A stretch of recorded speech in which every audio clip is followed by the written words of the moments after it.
Hello guys, আমরা এখন একটা জায়গায় বেরোবো সবাই মিলে, আমি আর আমার বর মিলে।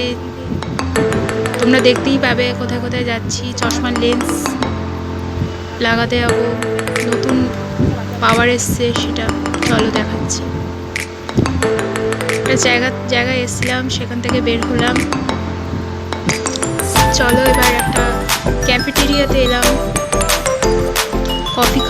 কফি আছে, চাও আছে, চাও খেলাম। বর এখানে দাঁড়িয়ে আছে।